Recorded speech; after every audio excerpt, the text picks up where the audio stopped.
Hello everybody, ఈరోజు Bombay special vada Pavni టేస్టీగా పర్ఫెక్ట్గా ఈజీగా ఎలా చేసుకోవాలో చూద్దాం.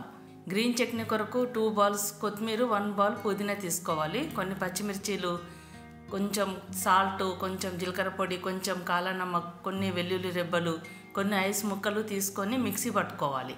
ఐస్ ముక్కలు వేస్తే ఇట్లా గ్రీన్ కలర్ బాగుంటుంది, లేకపోతే కొంచెం నల్లగా అవుతుంది చట్నీ.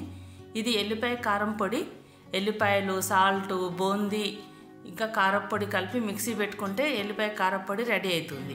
తర్వాత 2 ఆలుగడ్డల్ని ఉడకబెట్టుకొని ఇలా పొట్టు తీసుకొని స్మాష్ చేసుకొని పెట్టుకోవాలి.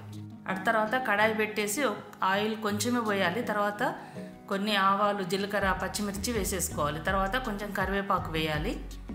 తర్వాత కచ్చా పచ్చగా దంచిన వెల్లుల్లిని కొంచెం వేసుకొని ఇలా కలుపుకోవాలి. తర్వాత కొంచెం పసుపు వేయాలి. తర్వాత కొంచెం సాల్ట్ వేసుకోవాలి. తర్వాత కొంచెం కలిపేసుకొని మనం స్మాష్ చేసి పెట్టుకున్న ఆలూని వేసేసుకోవాలి. ఒకసారి ఇలా కలుపుకోవాలి.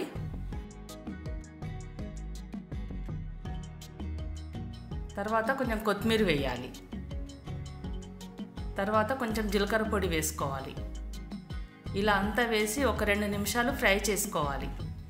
మంచిగా ఇలా చల్లబడిన తర్వాత ఇట్లా బాల్స్ లాగా కట్టుకోవాలి. కట్టుకొని ఇవన్నీ పక్కన పెట్టుకోవాలి. ఇప్పుడు పిండి తడుపుకుందాం. శనగపిండి తీసుకోవాలి. తర్వాత సోడా వేసుకోవాలి. ఇది బజ్జీ మసాలా పొడి. దీన్ని ఎలా చేయాలో లింక్ ఇస్తున్నాను, చూడండి.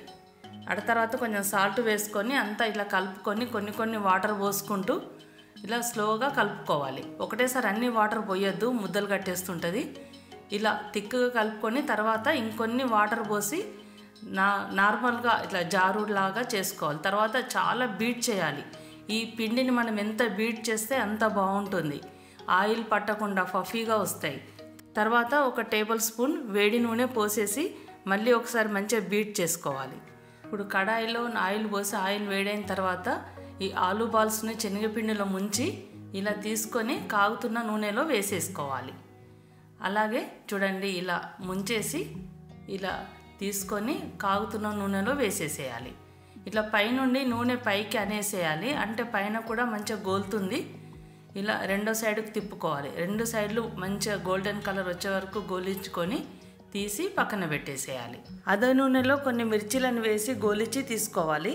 తర్వాత కొంచెం సాల్ట్ చల్లుకుంటే సరిపోతుంది.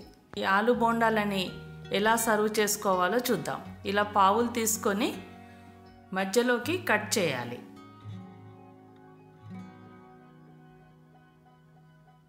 తర్వాత 1 సైడ్ ఈ గ్రీన్ చట్నీ పెట్టుకోవాలి.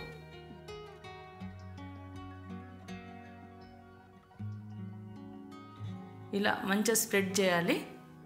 ఇంకొక సైడు మనం ఎల్లిపాయ కారం పొడి, అదే లసన్ చట్నీ అంటారు, మధ్యలో ఇలా ఆలు బోండాను పెట్టేసుకొని సర్వ్ చేసుకోవడమే.